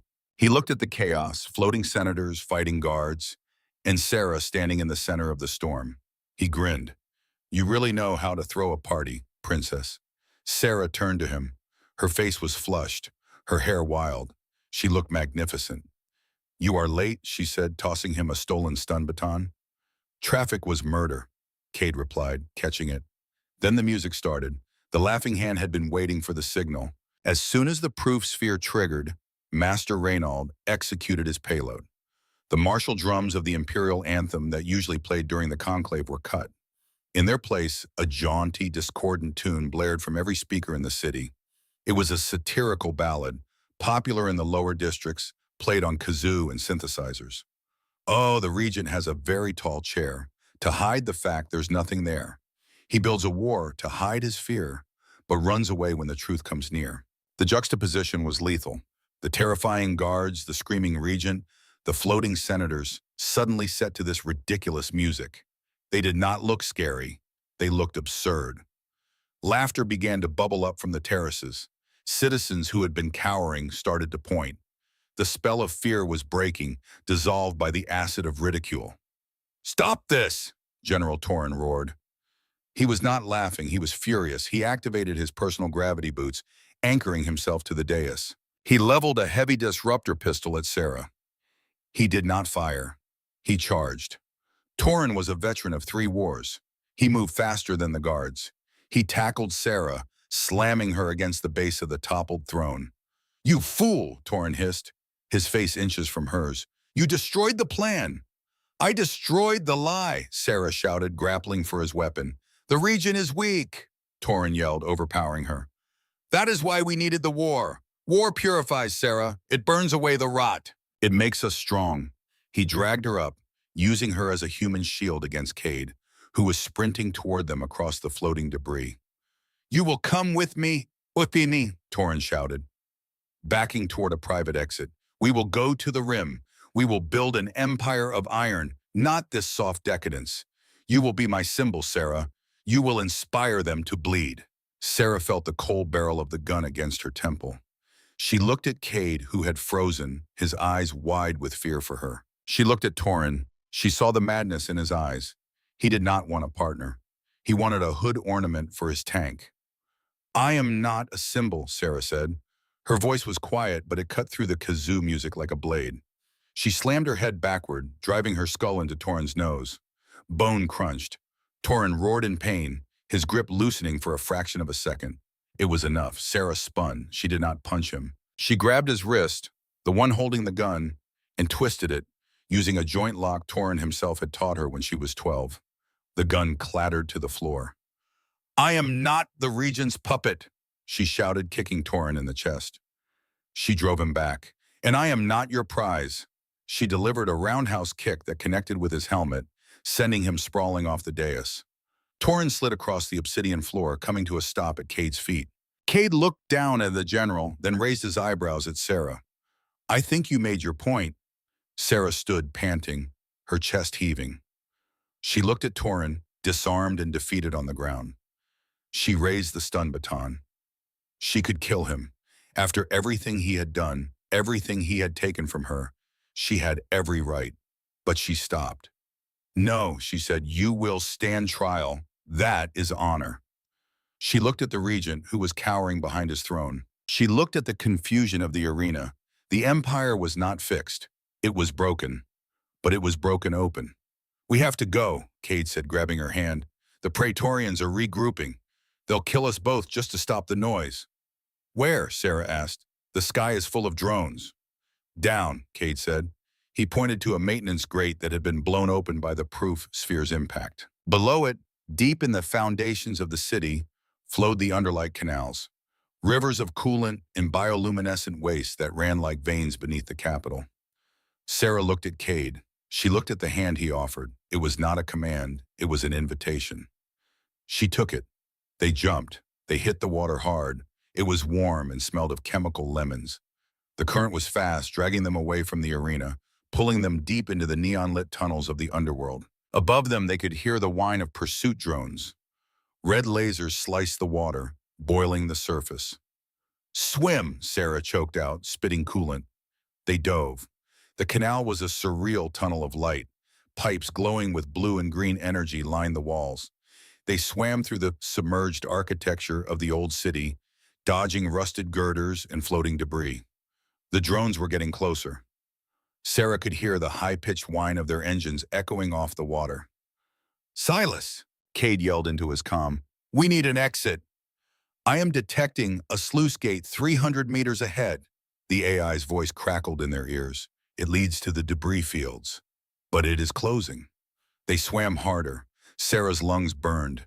The freedom she had felt in the arena was replaced by the primal need to survive. A laser bolt hit the water inches from her leg, sending a shockwave of heat against her skin. Faster! Cade grabbed her harness, pulling her forward. They saw the gate. It was a massive circular iris of metal, slowly spiraling shut. The gap was narrowing 10 feet, 5 feet. They shot through the opening just as the metal teeth slammed together. The boom of the closing gate echoed through the water, sealing the drones on the other side. They drifted in the silence of the outer reservoir, gasping for air, treading water in the dark. Sarah looked at Cade. His face was smeared with grime. His hair was plastered to his skull. He looked exhausted. He looked beautiful. We did it, she whispered, disbelief coloring her tone. We told the truth. Cade treaded water. Yeah, we did. Now comes the hard part. What is that? Living with the consequences. Sarah looked back at the sealed gate. She knew the regent would not stop. Torin would not stop. The war had not been canceled. It had just been delayed. But for the first time, the outcome was not written in stone. She reached out and took Cade's hand underwater. I am ready, she said, for the first time in my life, as Sarah, not princess, not weapon, but as me. But first, Cade said, we stop a massacre. They did not swim to safety. They swam to war. The stolen shuttle rattled through the void, every rivet screaming. Sarah's fingers flew across the tactical display. Eden's Reach glowed on the screen, a blue-green jewel of a colony world, home to 10,000 souls who had no idea the hammer was about to fall. 8 minutes to firing solution, Cade said. reading the intercept data Reynald had sent. The automated fleet is already in position. Sarah pulled up the command override protocols she had memorized years ago, the ones her mother had made her learn in case the region ever went too far. The vigilance, she said, it is the command ship. If we can broadcast the proof sphere directly into its core, the AI will interpret the region's orders as corrupted data. It will abort. And if it doesn't, Kate asked, then we ram it. They did not need to ram it. Sarah's override codes, combined with the proof sphere's undeniable evidence, created a cascade failure in the fleet's command logic. The AI governing the attack could not reconcile the region's recorded voice ordering the frame-up with the same voice ordering the massacre. It chose paralysis over genocide. One by one, the heavy cruisers powered down their weapon ports. The firing solution dissolved. Eden's Reach, unaware of how close it had come to annihilation, continued its morning routines. Farmers tending fields, children walking to school, a colony simply living. In the stolen shuttle, Sarah and Cade watched the fleet go dark. 10,000 people, Cade said quietly. They'll never know. Good, Sarah said. She closed her eyes. Let them never know. They turned the shuttle toward the outer colonies, toward the patchwork fleet of the Laughing Hand, toward the messy work of building a galaxy that chose truth over blood. 3 months later, the capital of Jaros did not look the same.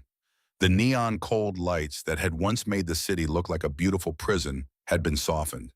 The atmosphere scrubbers had been adjusted to let in the natural golden light of the system's sun. The floating court was packed, but the mood was different. There were no gravity chains. There were no holographic loops of propaganda. Sarah Dravok stood in the witness box. She wore a simple tunic of deep blue, the color of the Civilian Service Corps. Her neck was bare. The scar from the bio-sigil was still there, a thin white line, but she wore it openly. Across the room in the defendant's circle sat the former Regent Vorath. He looked small without his throne, stripped of his robes, listening as his own recorded orders were played back to the jury. The jury was not made of nobles. It was a mix of senators, mechanics, teachers, and humans. Sarah finished her testimony. The system of the bio-sigil is dismantled, she told the court. The codes have been purged. No child of this empire will ever again be born into a chain. We do not demand obedience anymore. We earn loyalty. She stepped down from the box. She did not look at her uncle. He was the past. She walked out of the courtroom, out onto the wide terrace that overlooked the city. The reconstruction was underway. Humans and Zarathi were working side by side to repair the damage from the riots that had followed the region's fall. It was not paradise. There were still arguments, still tensions, still old wounds. But they were healing. Cade was waiting for her by the railing. He wore a courier's jacket again, though this one was new, bearing the insignia of the newly formed diplomatic corps. How did it go? He asked. He is going to prison, Sarah said, leaning against the rail, for the rest of his life. Torn too. And you? Cade asked. Sarah looked out at the horizon. The Senate asked me to take the throne, she said. They said the people need a queen to stabilize the transition. Cade went still. And I told them no, Sarah said. She turned to face him. Queens are distant. They are symbols. I am done being a symbol. I accepted a position as High Counselor for External Relations. I have to work for my votes now. She smiled. And what about you, Kate Ashford? The borders are open. You can go home. You can go back to being a courier. No one is stopping you. Cade looked at her. He looked at the scar on her neck, at the new light in her eyes. I could, he said, but I've gotten used to the view here. And I hear the new counselor needs a lot of help with her speeches. She tends to be a bit imperial. Nearby, a small silver drone hovered, its lens cycling through wavelengths as it documented the reconstruction.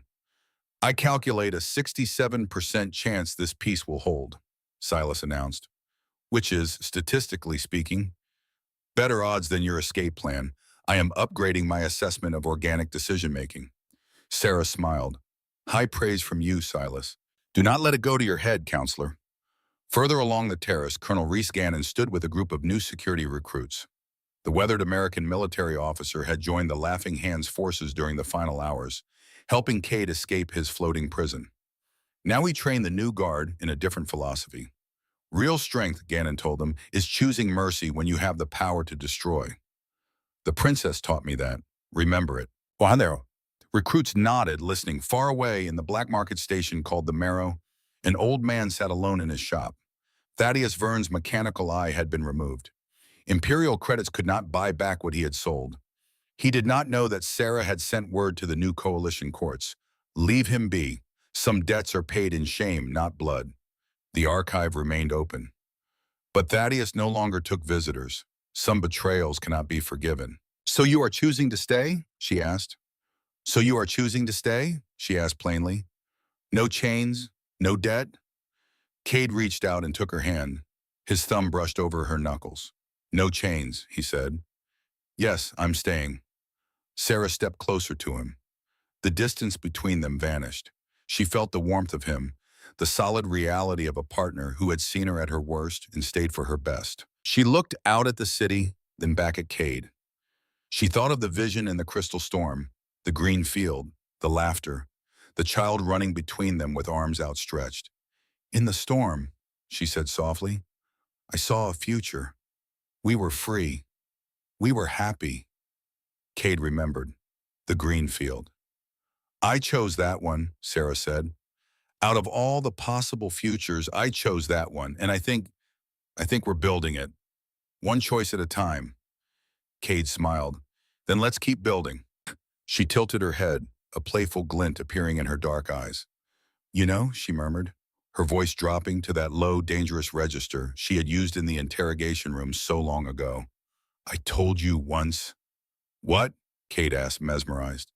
Unchain me, human, Sarah whispered, pulling him in by the lapels of his jacket. I'll teach you what desire truly means. Cade laughed, shaking his head. I remember. You were terrifying. And? Sarah asked, her nose brushing against his. Did I? Cade stopped laughing. He looked at her, and the love in his face was so open, so undefended, it took her breath away. Yeah, he whispered. You did. You taught me to desire the truth, laughter, and a life that I chose for myself. Sarah wrapped her arms around his neck, pulling him down. And now, she said, her lips hovering inches from his, I am claiming this. She kissed him. It was not a performance. It was not a political act. It was just a man and a woman standing on a balcony in a city that was learning to breathe, holding on to each other with a tenderness that felt like home. Below them, the reconstruction continued. Zarathi engineers worked alongside human mechanics. Children played in the plaza where Cade's cage had once hung. The hollow screens showed news of trade agreements, prisoner releases, the first human Zarathi joint colony. Sarah and Cade pulled apart, foreheads touching, breathing the same air. For the first time in 100 years, Sarah whispered, the galaxy is quiet enough to let us choose. Cade smiled. Then let's choose well. They turned together, looking out at the city of light and shadow, at the messy, beautiful work of building something new from the ashes of the old. The collar was gone, the chains were broken, and for the first time, Sarah Dravik was free.